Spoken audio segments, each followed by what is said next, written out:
Ay, magandang gabi mga bossing. Di ako nakadalawa, bukas na lang. Baka sakali. Oo, ang dami yung pinuntahan eh. Ha? Oy, sasampahan na raw ng qualified human trafficking. Itong si Mike Defensor, no? Ayon sa NBI Director, Matibag. Wala akong piyansa yan. Sa Biyernes ho yata, oo. Pakinggan natin si NBI Director, Matibag.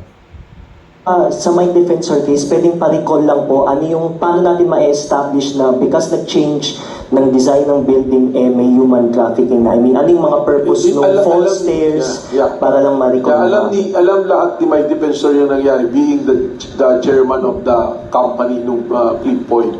And lahat ng nangyari na pagbabago roon will lead to doing that human trafficking, yung paglagay ng false doors, ng false stairs, yung paglalagay ng rooms na dapat offices, ginawang hotel rooms. Makita nyo sa original plans, ilan lang talaga yung doors. So yung pagpapalit, in fact, yung office niya supposed to be is yung nasa likod ng stage nung Chicago KTV. So he has knowledge, he has personal knowledge. Ayan ho kay Matibag, kay NBI Director Matibag. Shoot na ho ito si Defensor. No? Pero, may sagot si Defensor ha. Pakinggan nyo. Dito natin malalaman. Kasi parang sasagot ni Defensor ginagawa niyang bobo sa katanga. Itong si NBI Director Matibag, no? Pakinggan yung sagot niya ha. At, ayon sa kanya, lumalaban sa korupsyon, pinakukulong ng gobyerno. At nandito po ako sa may Cliff Point. Ito yung sinasabi ni Tangang Matibag na Kita mo, tangang Matibag, sabi niya. Wala no. Tanga, bobo, si Matibag, lahat nga. NBI Director ho yan. Si Defensor, ordinaryong tao lang naman na ito ngayon. Wala namang posisyon sa gobyerno yata, di ba? Pero, minumura. Wala na ho yata talagang rumirespeto sa mga basta DDS na kampo ni Sara. Talagang matatapang. Di ba? Pero ito si Defensor, wala sa pwesto. Pero marami pa rin mga sigaw ng sigaw. Mga rally-rally na pinagmumura talaga yung gobyerno. Pati si BBBM, di ba? Wala na Parang wala nang kinatatakutan tong mga DDS na to, di ba? Pakinggan natin si Defensor siya. itong may pinakita pa silang mga engineering plan. Yan po ang Cliff Point. Yan yung aking opisina. Ayan, nakikita niya may mga establishment. Nandiyan yung Korean restaurant, yung 7-Eleven. Andito po yung may studio dyan, may office sa taas. At ito yung sinasabi nila na sa Chicago. Yan po yung buong complex nitong Cliff Point na kanilang tinuturo. Alam nyo, itong NBI, hindi ko naman huli lahat and may simpatya at may respeto ko sa mga kawani ng ating NBI. Talagang ginagamit pampolitika. Itong sinasabi nila na meron daw... Iisa naratiba nila di ba? Maski si Sara pinupolitika rin siya, di ba? Hindi, iisa ang dialogo di ba mga friend? Puro pinupolitika sila. May kaso yung dinadaldal na diferensya dito, yun na lang isagot niya pagdating sa korte dahil ayon nga kay Director Matibag, shoot sa banga talaga ito dahil sa mga ebidensyang kanyang nilalahad. At para naging director ng National Bureau of Investigation to, kung palpak, di ba mga boss? Nahuli nga ito sa akto na merong 54, 58 babae doon sa establishmento na ni-raid ng NBI. Nagkataon nga lang wala asawa at anak ni Matibag doon. Ni Defensor. Kaya hindi pero kakasuhan din pati anak sa asawa niya. Bali silang lahat kakasuhan, no? Pero hindi na makikita kung gaano katibay itong si Matibag, di ba? Tuloy mo, diferensya. Kung kinalaman, dito sa human trafficking, ang basic na sinasabi nila dahil kami ang may-ari nitong establishment na ito ay involved na daw po kami sa ganoong human trafficking. Siyempre, kung kayo may-ari niyan, alam nga namang, ewan ko, bahala na yung korte sa'yo. Ikaw nga may-ari dyan nakahuli yung human trafficking. May mga aquarium pa, di ba? Lahat, kailangan po natin linawin yan, yung human trafficking, napakasama pong kaso niyan. At syempre, ang gusto... Buti alam mo, napakasamang kaso niyan. Dyan nga sa establishment yun na yan nahuli. Oh, paano yun? Anong ibig mo sabihin? Tinanim yung mga babae ron? Naku, ewan ko sa'yo. Anyway, may korte, di ba? O, tignan natin kung kayang tibagin nitong si Defensor. Palalabasin niya na bobot tanga si Matibag di ba? Tuloy. Non-bailable. Oh. Alam nyo, sa Soler, meron po dyan KTV Club. Dyan po Teka, baka hindi tumayo sa korte ang salita mo. Nagtututuro ka sa Soler, may KTV. Maraming KTV dito sa Bella, maraming KTV rin dito Ang problema, Defensor, nahuli yung lugar mo na hindi lang KTV. May prostitution, may aquarium na mamimili ng babae. Oh, nahuli mga babae. Oh, tuloy.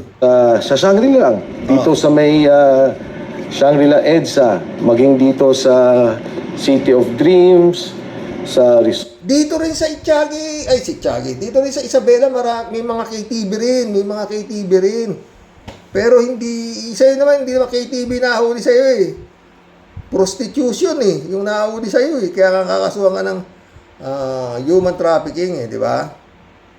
O, tuloy mo. Baka hindi tumayo sa depensa mo yan, yung ganyang pagtuturo, ha? where that po yan may mga KTV. Oh. Ang sinasabi nila, meron daw pong human trafficking na para bang pinilit, ginipit yung mga tao o di kayo tinatakot. Yan po'y walang mga katotohanan. At itong establishmentong ito, katulad ng pinakita ko sa inyo, ito pong lugar na to, marami po ditong mga investor na magkakasama kami. At kung si Matibag lang nag-imbestiga ng tama, malalaman niya na may mga kasama. Oh, Director Matibag, nag-imbestiga, mali ka raw. Teka, paano kayang mali? Nahuli nga na may prostitution din Oh, makikita natin tibay ni Defensor. Saka, sino tanga at bobo, no? Tuloy mo. Nakakatuwang magrason to Kami dito na ngayon ay cabinet secretary. At meron din pong isang investor dito na senador. Parating nga nandito at maraming mag-witness na dito siya nagpupunta. Nagamit sa tama. Walang problema yung may investor na senador dyan. Ang pinag-uusapan natin, Defensor, yung bakit ang daming babae dyan, may 50 na pwede kang mamili. At meron nga pinapunta dyan si Matibag na parang ano ba tawag dito? Spy. Pinaobserbahan muna yung lugar na yan ng ilang panahon bago ni raid. Talagang sinurbol nga ng NBI yan Nagpanggap pa nga yung mga NBI na pumasok dyan na parokyano. Yang prostitution din na yan na sa inyo, sabi, di ba? Tuloy.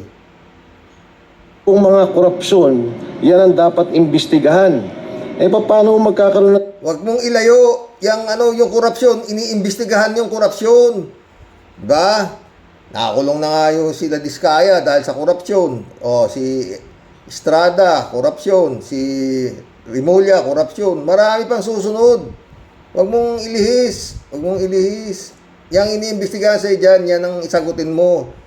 Sasampa ka na ng kaso sa DOJ. O, diba? Tuloy mo Matibag.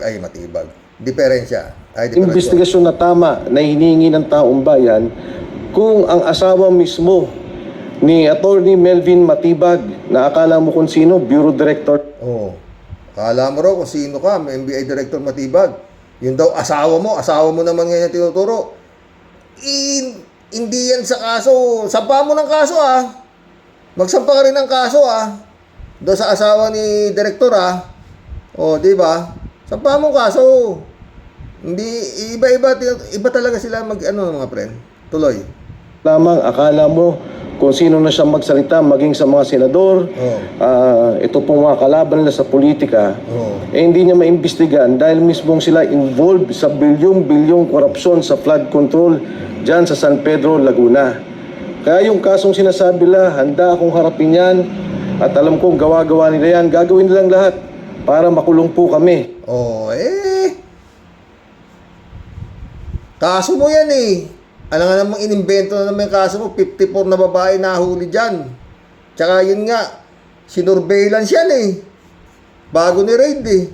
May nagpanggap pa nga na mga customer dyan eh, ng mga MBI eh. Kaya wala nga ano eh. Sabi naman ni Matibag, eh, shoot na shoot ito. Tingnan natin ha, ano mangyayari ha.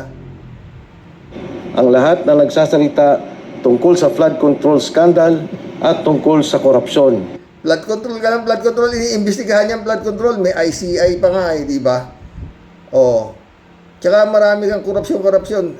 Yung si Pulong sa Davao, yun ang imbestigahan pa dapat. Laki yun, 51 billion. Ang puta. Yung Davao, nililis mo eh. Yan na lang sagutin mo, Defensor, yung kaso mo. Ngayon, kung may pinasabi ka sa asawa ni Direktor na Matibag, eh, kasuhan mo imbestigahan mo kung pwede ikaw gawin mo.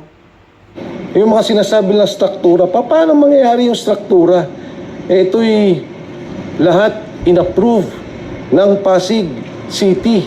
Inapprove po to ng building official ng Pasig sa ilalim ng ating mayor, buting mayor. Oo, yun pala naman eh. Di, sagutin mo sa korte. Di ba? Oo. Yan ang makikita natin mga friend. Kung sino ang matibay. Si Matibag o to si Defensor. Di ba? Pero, tansya ko mahirapan to. Kasi sinurveillance yung lugar mo eh. Sinurveillance, nagpanggap pa nga MBI na parokyano eh. Bago hiniraid eh. May money pa. O paano ka lulusot?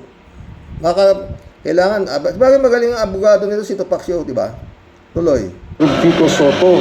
Kaya ito pong sinasabi lang mga kalokohan na kung ano nung iniba daw ang building permit plan o ang building plan, eh wala pong katotohanan. Sa ating pong mga kababayan, yung pong ginagawa nilang pagpapatahimik, may kaso rin kami ni Marcoleta tungkol dyan sa plunder, eh katulad din po yan, gawa-gawa din po yan at walang katotohanan, lalabanan po namin yan. Ayos. Ang lahat ng kalaban na sa korupsyon ang kanilang kinakasuhan.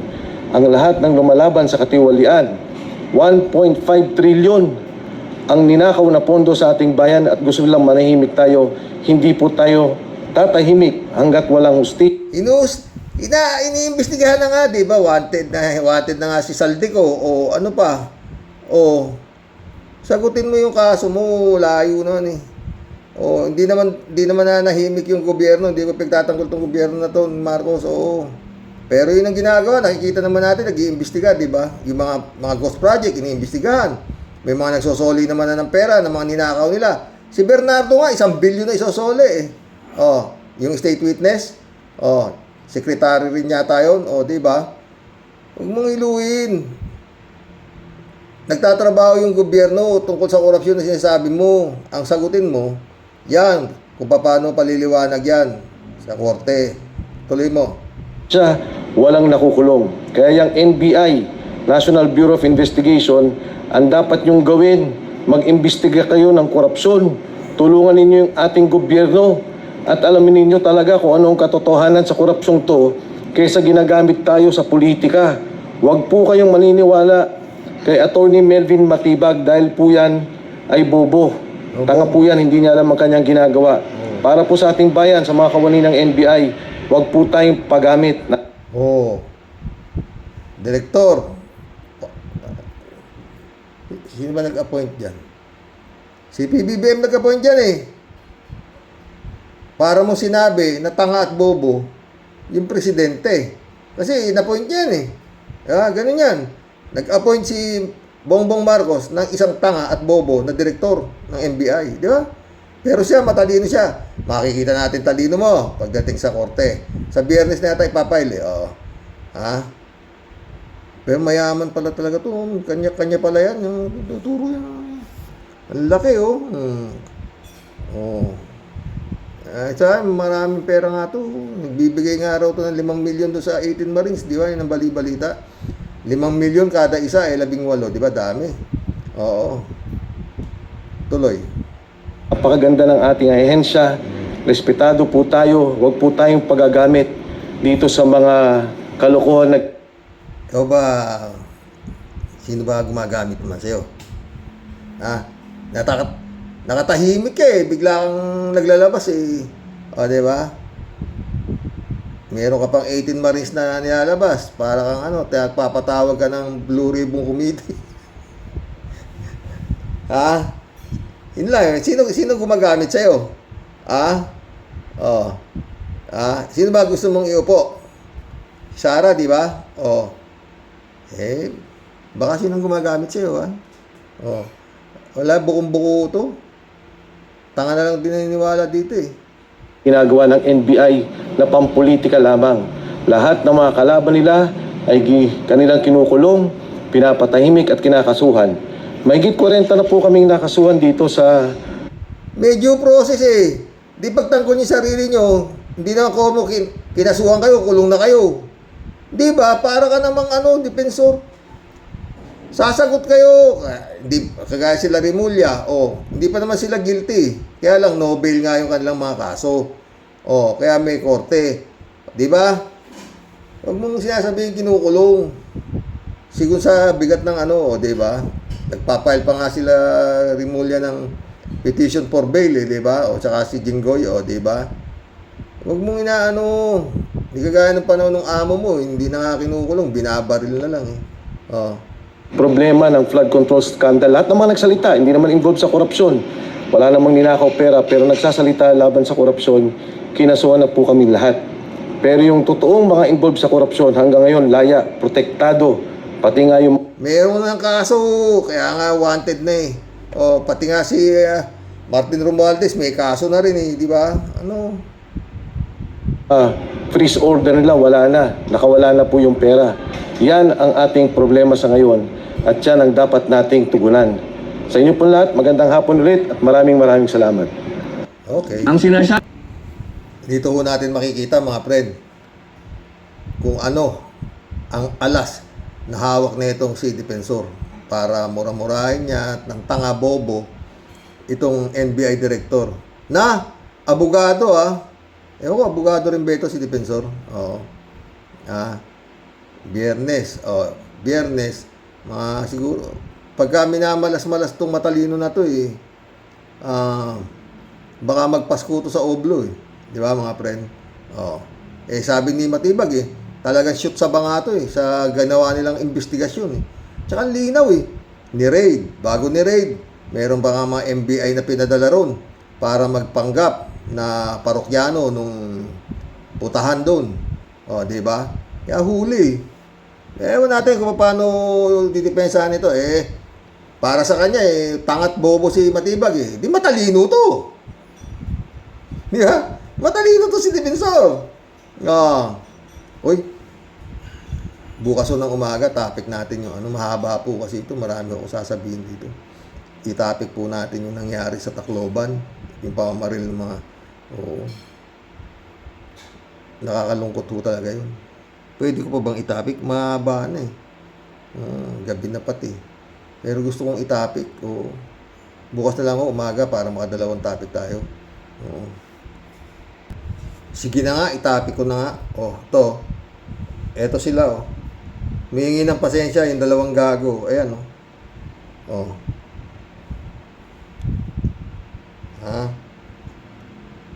Lahat ng mga nabiktima namin, pasensya na po.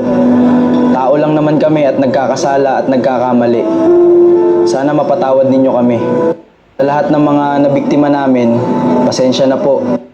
Ang ina mo, pasensya. To, si Sara. Dumalaw doon sa mga namatay na estudyante. Picture pa. Ano ba picture pa. Ayan. Picture.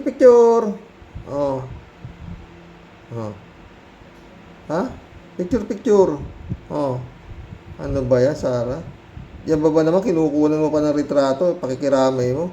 Kwento. Yan. Wala. Ayan yung pagmumukha nung 14 anyos. Ayan. Tangina. Tsura, Talagang mukhang pinasok ng demonyo, Sino ba naman ang mga friend, Masakit po yan. Umalis yung anak mo, naligo, kumain ng almusal, binigyan mo ng baon, ni wala kang kamalay-malay, uuwi, bangkay na. Dahil lang din sa mga demonyo na to, ng mga bata na to, na pinasok ng, alam niyo yung, kaya ako parati ko sinasabi mga friend, ito na ho ang impyerno mismo. Ito na ho ang paraiso. Kasi nagkalat ang demonyo rito sa lupa eh. Ha? Ang langit, tumingala ka, makikita mo na sinasabing langit. Ito na mismo. Hindi lang naman dito eh. Maraming lugar dito na talagang may mga... Yun nga minsan parang ano yun eh. Sa ibang bansa naman, biglang tubungaw yung isang pinasok din ng demonyo na doon sa hotel na kaya inisprayan ng ano yung mga nagsasaya sa baba. Ang dami ring namatay doon. Oh, pinasok din ng demonyo ang utak noon.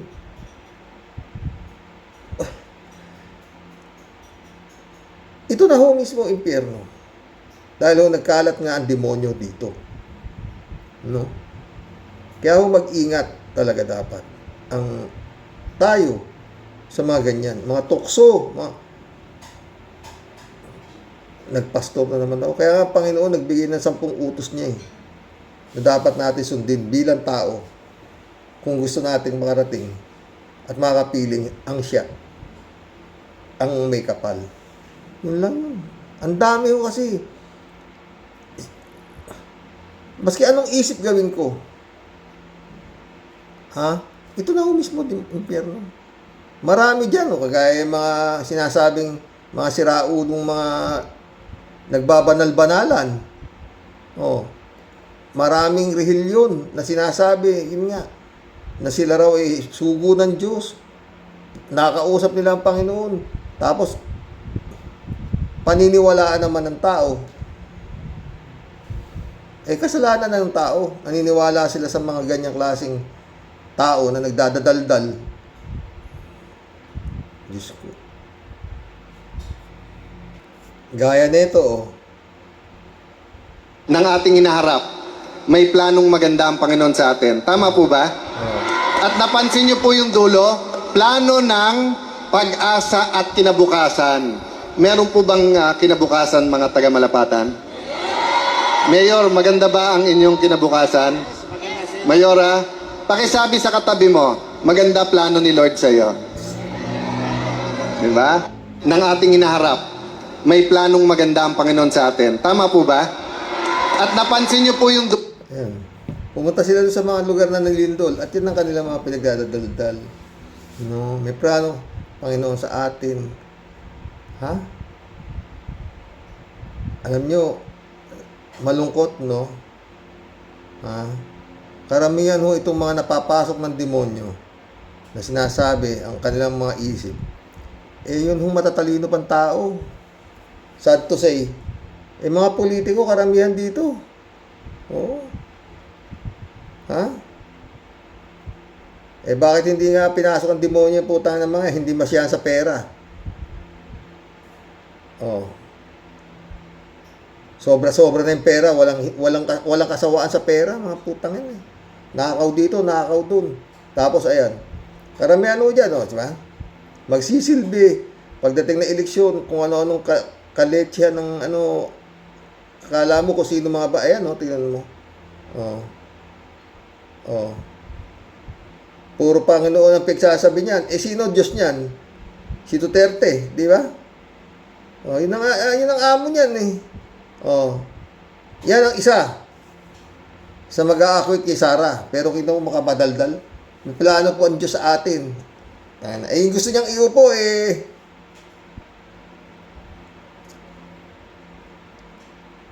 Magiging presidente ng impyerno. Malungkot mga friend. Hanggang ngayon yung mga kampo ni Digong. Oh. Ha? Gaano kaulol? Sinabi na nga ni Digong, harap-harapan na, putangin na ako, sa impyerno ko gusto mapunta, sama-sama tayo, doon tayo sa impyerno. Magmamarcha tayo, papunta sa trono ni Satanas.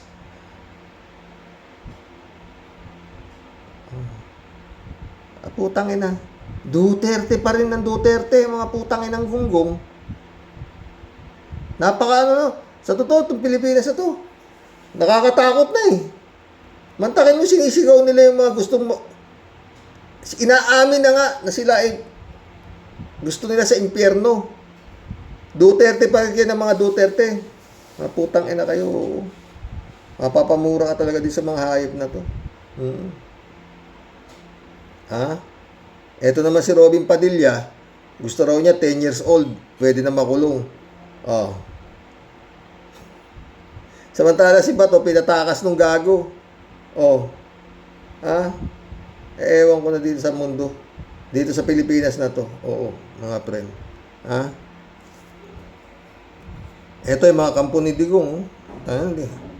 Laban ang mga dayuhan, si Tigong yun. Huwag nating kalimutan yun. Kaya sa nadala sa dahig. Dahil siya, sa panahon ngayon, ang bayani. Tandaan ninyo. Bayani yan. Dahil maikukumpara nyo yan sa mga una nating bayani. Sila Sakay, sa lola ko, kay Gabriela Silang, kila Jose Rizal, ang nakalaban, dayuhan. Kaya itong ginagawa natin, tandaan ninyo, ang binabangga natin dito, kapangyarihan ng dayuhan. Tanga.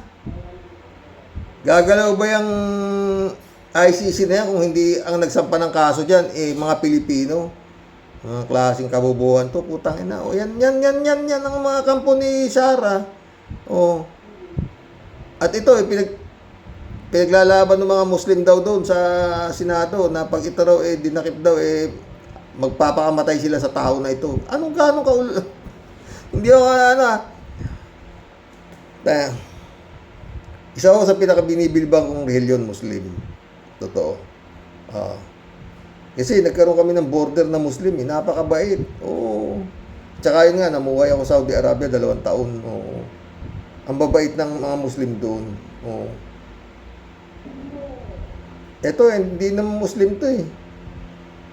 Tuloy mo, Timang. Laban ang mga dayuhan, si Tigong yun. Huwag nating kalimutan yun. Kaya sa nadala sa dahig. Dahil siya, Tanga! Kaya nadala sa dahig ngayon. Nagkaso ng Pilipino. Gago. Maraming pinapatay dito. Kaya nga crimes against humanity. Ano pinagdadaldal nito? Putang ina to. Maiita ulo mo ito kay Kimo. sa panahon ngayon, ang bayani, tandaan ninyo. Sigawan naman yung mga ulolo. Kaya nga sabi ko, diba? Napakalungkot, no? Dito sa Pilipinas. Dahil dito, yun nga, yung mga kampo ng demonyo, sila naghahari pa.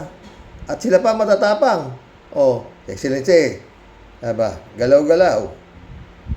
Bayani yan. Dahil maikukumpara nyo yan sa mga una nating bayani, sila Sakay, sa lola ko, kay Gabriela Silang, kila Jose Rizal, ang nakalaban, dayuhan. Kaya itong ginagawa natin, tandaan ninyo, ang binabangga natin dito, kapangyarihan ng dayuhan. Hanggang ang mga tao ng bayan ng Pilipinas, ganitong utak ng takbo, no? Tang-inang yan. Wala akong mangyayari sa bansang ito. Wala. Talagang lulubog ng lulubog ito. Hanggang ganyan ang mga ibinoboto. Karami. Sa mga mga pre. Yung tinatawag nating nakaanib sa mga relihiyon, no? Hindi ho ako wala ho akong dyan. Basta ako katoliko, ako solid, wala na akong ibang relihiyon pa, no? Pag ang inyong sinasaniban na nagsasabing sila ay sugo ng Diyos o nakakausap nila ang Diyos kung ano-anong okay lang yan. Baka totoo di ba? Yung sinasabi nila. Magaling ang bunganga ng mga ganyan di ba? Pero pag tinuturuan na ho kayo kung sino ang inyong iboboto, putang na.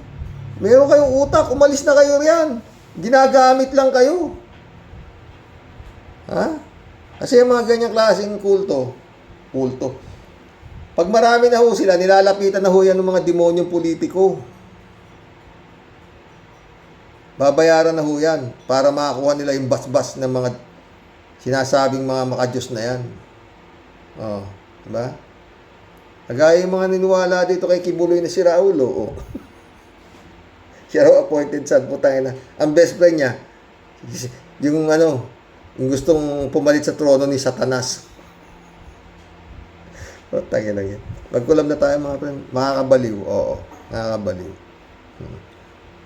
Basta yung masasabi ko, yun hong gumawa nitong putang inang krimen na to sa Tacloban ng mga bata, pinasok ko yan ng demonyo. Wala na hong iba dun. Kasi yung mga ganyang bata, madali hong pasukin ng demonyo ang utak niyan eh. Oo. Eh yung sinasabi na binubuli daw sila.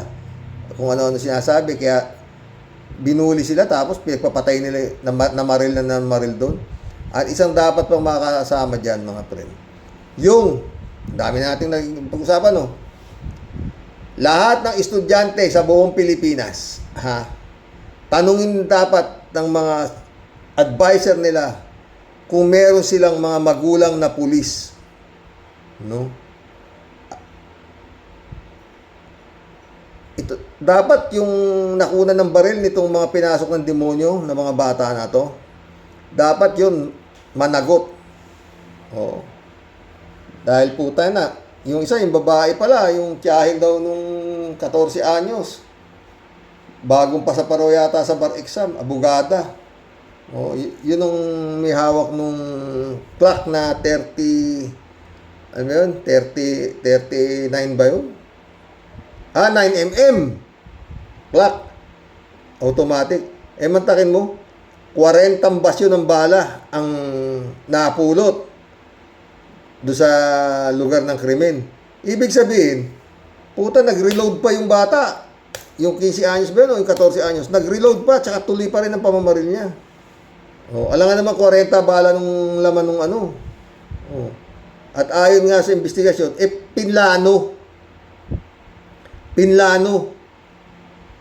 nung dalawang bata yung ano na yun. Kinasuhan na ho yata yung 15 anyos ng 3 counts na murder at saka mga frustrated murder. 20 po yung sugatan eh. Oh, 3 yung patay. At may balita pa, aging 4 na yata eh. Oh. Grabe ho yun mga boss, no? Puta. Apahaba na tayo ng kwentuhan mga friend, no? Pero talagang ewan ko kung naniniwala kayo sa akin. Sana naman yun lang ho ang akin. Ito ho ang impyerno.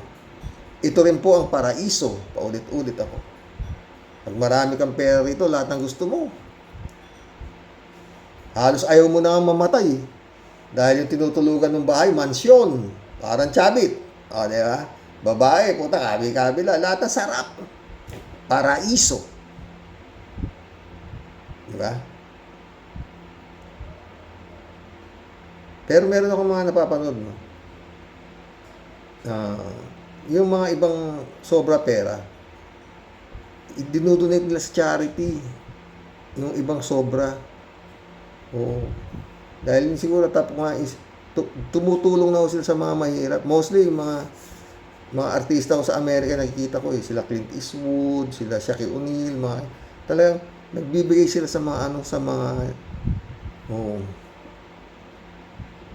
yung sobrang blessing, sineshare po nila sa talaga. Ganun. Dito lang sa Pilipinas ang di yata marunong mag-share. Talaga sugapain nila lahat. Putang, kung hindi na makain yung pera, mga putang ina. No? Yan mga friend. Talagang ang demonyo pag pumasok sa utak ng tao. Yung Chris Watts, story ni Chris Watts, Amerika. Ang tino, dalawa anak niya. Yung asawa niya mabait, may trabaho. Pinasok ng demonyo nang dahil sa tukso na babae. Pinatay niya lahat yung mga anak niya. Mga babata pa. Yun, nandun ngayon yung gago, nakakulong. Habang buhay na yata doon sa kulungan. Oo. Ang daming ganyan eh. Oh, pag pinasok ang demonyo utak.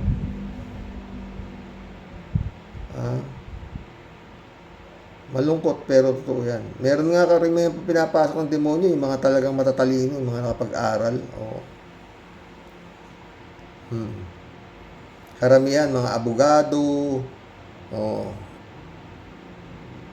Judge, mga ganyan, nababayaran para ipanalo yung walang ya. Ganon eh. Oo. Pasok ng demonyo. Hindi pa ba masapat yun? Meron ka sweldo. Tapos, yung api, yung ang aapi, doon ka pa iimbanda. Okay? Magkulab na tayo mga friend. Kaya ho dito, ngayon, yung mga eskwelahan, meron na hong, halos kinakapkapan na ho lahat yung mga estudyante na pumapasok. Titignan ho yung merong may detector. Tinatapat sa bag. Oo. Dito, biglang humigpit ito. Oo. Ay, nako. Buhay. Shout out, Librado Ludovico, my friend. Blessed morning, Karox, and to all warriors. Dasal-dasal na lang sa Panginoon ang nangyayari dyan sa Pilipinas. Ito, yan. David Alin Mendoza, shout out ha. Good evening po, Karox. Correction lang po, Karox. Si Hilario Davidi po ay Chief Justice ng Supreme Court noong panahon ni Erap. Ganun ba? Siya lang po ang nag-preside ng impeachment ni Erap sa Senado. Hindi po siya naging senador. Oh, okay. Thank you. Pwede pala yun?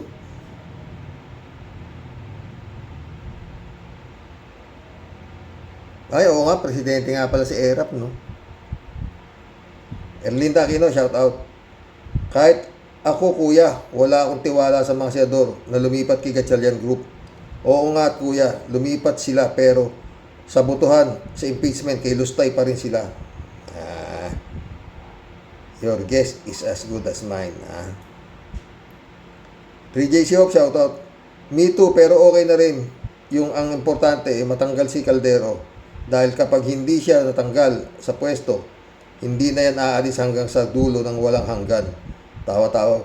Sa kapag si Caldero ang SP at nag-trial ay natiyak na unang araw pa lang dismiss na ang kaso. O, diba? Tama. Rodelia Alpilor, shout out. Hello po, Sir Rox. Sadyang nakakadismaya pag nagkaganon. Ang magiging resulta kay Inday Lustay. Basta ako, nananalig pa rin ako na tulong ng Lord na magdasal lang po tayo at ikakabuti po ng bayan. Ingat po, Sir Rox, at God bless po. God bless you. Pero kanina, nasabi, yung palang 4 na articles of impeachment na sinasampa, lahat pala yung tatapusin. Ayon sa kanina, nakalimutan ko minsan natatala kayo, natutuwa nga ako. Akala ko, kada isang article of impeachment, after na tinalakay, magbubutuhan na kung guilty or not. Kung convicted si Sara o acquitted, hindi pala. Tatapusin lahat yan. So, lalathala lahat talaga yung baho, lalabas. Nisayad. After natapos na ho lahat yan, and then, magdidesisyon na ho ang mga kagalang-galang na si Kimo. Judge, putang ina. Ha! Ano ba yan? Pailan nyo na ng criminal case yan, hindi dyan. Putang ina. Sayang ang pera yan. Totoo lang, acquitted yan. Jigs Kapukaw, shout out. Mali yan, sir. Sinabi ni Makalintal, nililigaw po siya, lahat po nalilito na. Probisyon ang konstitusyon na binabasa nila. Ang akala nila, ang 2/3 na binabanggit sa provision na yan, sa konstitusyon, tao. Nagkakamali po sila. Hindi po yan tao. Yung pong boto ng 2/3 na sinasabi dyan, sa provision na yan ay parte ng bahagi ng kabuuan ng kalahatang boto ng lahat ng miyembro ng Senado. Kalati Baya, shout out. Good evening, Kasani. God bless your family. God bless your family too, Kalatni.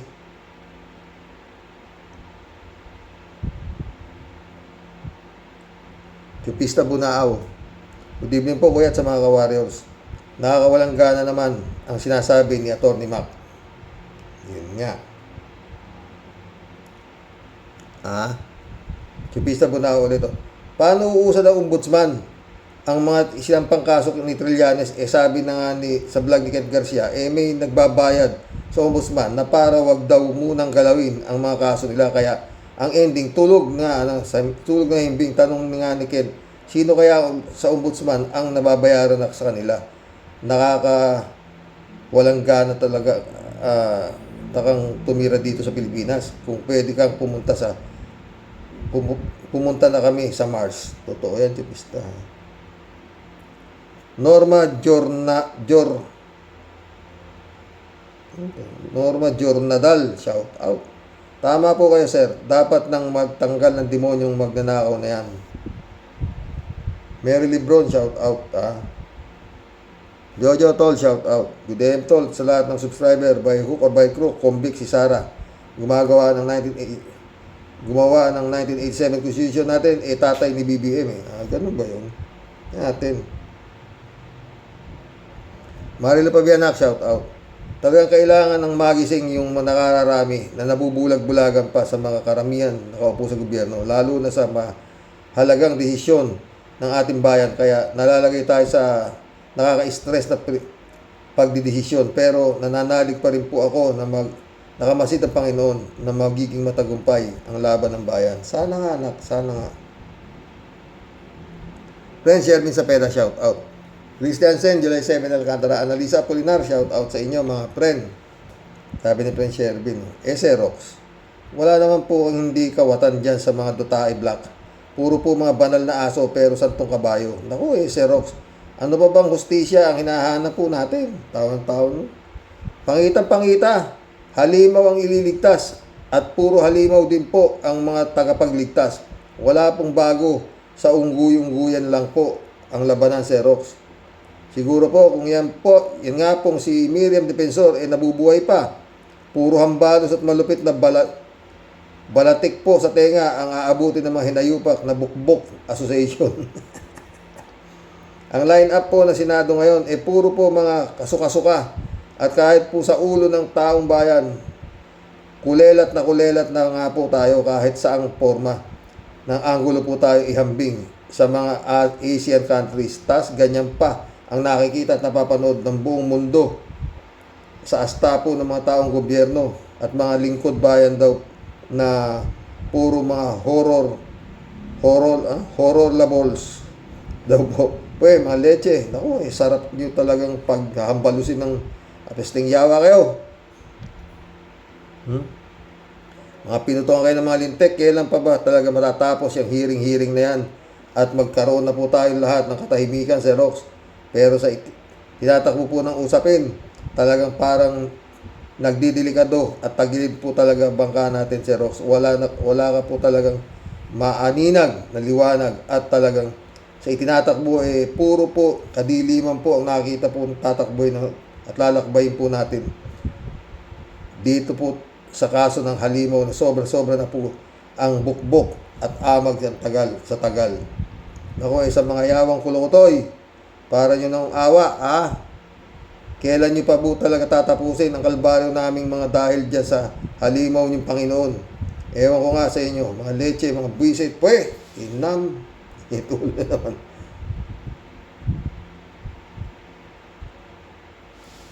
Michelle Edwin Mike, shout out my friend. Pastor Jun Lagon, shout out.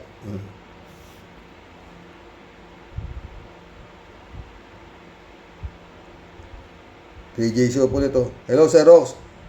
Sa aking paniniwala, hindi milagro ang kailangan sa Senado kundi dasal ng taimtim ng taong bayan na may katakot sa Diyos. Yung nga, milagro. Kailangan natin ipag-pray ang mga senador at mga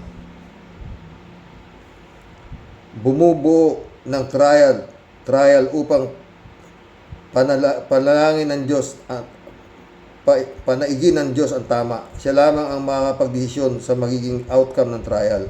Kaya inihikayat ko na po tayo magdasal ng taimtim at nawa ay yung mga may itim na balak hindi magwagi. Tagal na marami nang nagdadasal talaga niya, matagal na. PJ Soplero. Dito muna ako, Sir Rox, sa age accountability ng mga juvenile delinquent. Mga bata na nakakomit ng crime. Tama lang sa 15 o ibababa man up to 13 years old. Kasi teen na sila. Teenager na sila. May sapat ng pag-iisip.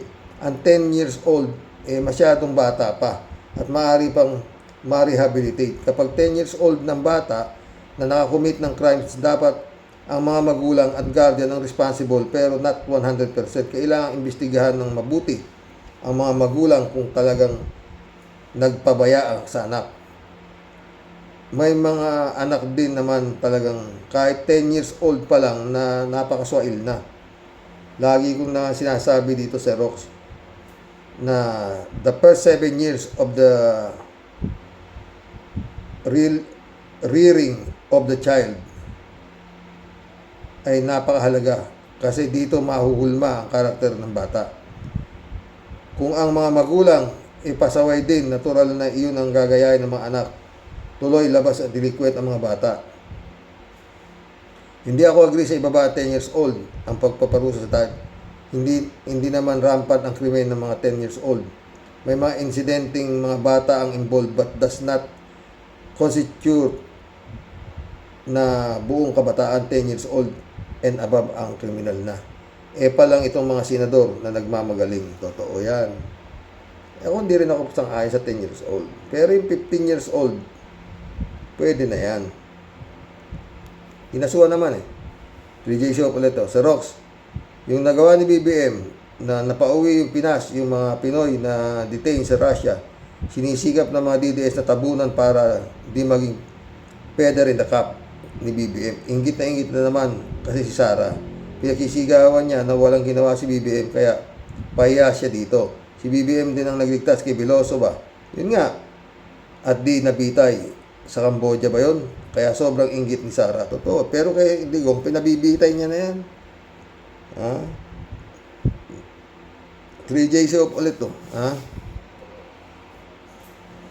Sa Rox, yung investigasyon ng NBA kay Mike Defensor tapos na ata. Kakasuhan na ng human trafficking at non-bailable ito. Hay, sana makakulong ang defensor na yan. Sobrang evil. Ayan, talagang umaas ng senador at nagpapatawag naman na ata ng hearing. Ano ba ang nangyayari sa taong ito? Nag-aalakaldero na. Ganun na rin Si Rox, sabi ni BBM, si Kimo gustong-gustong ipakulong ang 10 years old kids. Samantala si Bato, 65 years old, na ayaw ipakulong sa dami ng krimeng ginawa. Totoo naman, kung ako kay Kiko Pangilinan, kaya sabihin ko kay Kimo, tignan natin ang angas niya. Wala, tatakot na yata si Kiko Oo, DJ Show po ito lang, Xerox, tungkol sa 1/3 ba o 2/3 votes sa kailangan ng mga senador to convict Sara.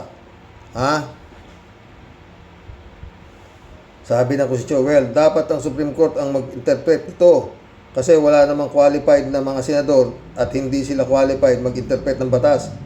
Ito kasi ang pinagpipilitan ng mga tagapagtanggol ni Sara.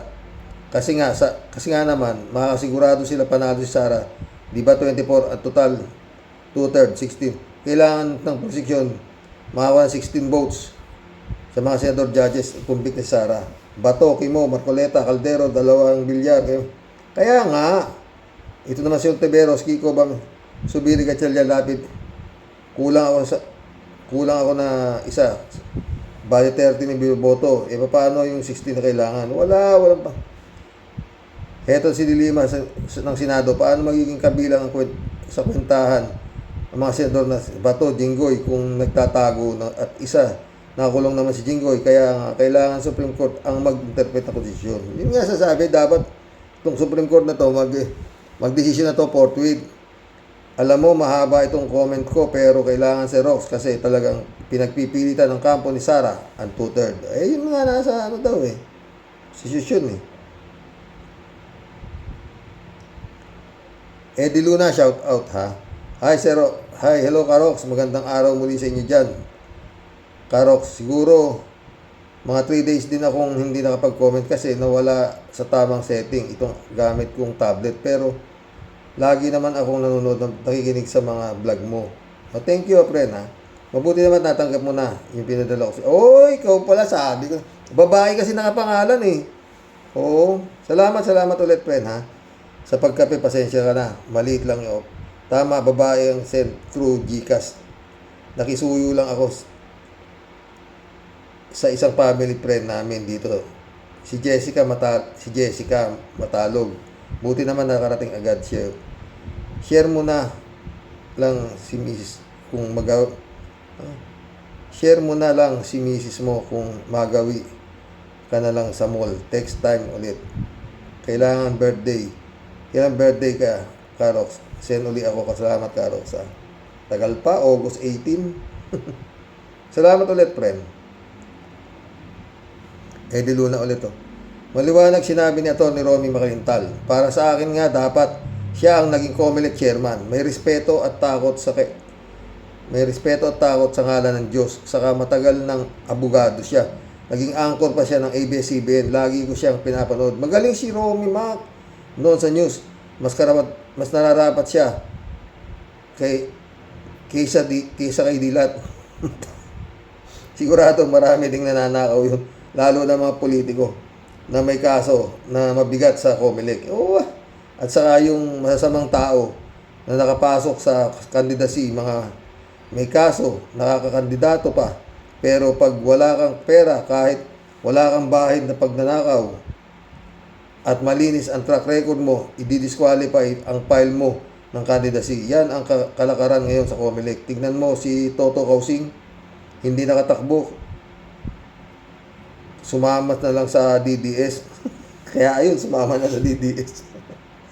na ano pa nga, na-disbar pa eh. Ayan. Eddie Luna ulit, oh. Kita mo, Karox, 25 million inuubos sa isang kandidato isang araw, pero gaano pinaghihirapan ng mga Pilipino ang halagang yun. Tapos wala man lang pakinabang ang mga taxpayer sa panila. Kung magtapon ng pera, ganun na lang. Bukod sa ninanakaw nila, lalo na ng tracing senador na Judas. Tangin na yun. Pasensya ka na, Karox, sa lahat. Karox, may God bless you always and your family. God bless your family too, Eddie Luna, my friend. Shout out, Brother Eli Asisio. Dolor Garcia, Amy Bingson, shout out. Emans Calon, anak. Mission accomplished, mga friend. Hanggang bukas pumuli. Oh. Ang dami tayo na pag-usapan ngayon. Oh. Oo. Gusto ko pa pagpabukas itong tungkol dito sa mga bata, itong mga putang ng mga demonyong bata na to, pero hindi ko na talagang tinuloy ko na eh. Oo. Mga pinasok ng demonyo, utak ng putang. Good night. God bless, mga friend. Tibayan po natin ang pananalig sa Panginoon para hindi makapasok ang demonyo. No? Yun lang naman eh. Oo. Pag mahina ang pananampalataya mo, sandali ka lang ma-penetrate ni Satanas. Diba, Grace Chingsay? Good night. God bless.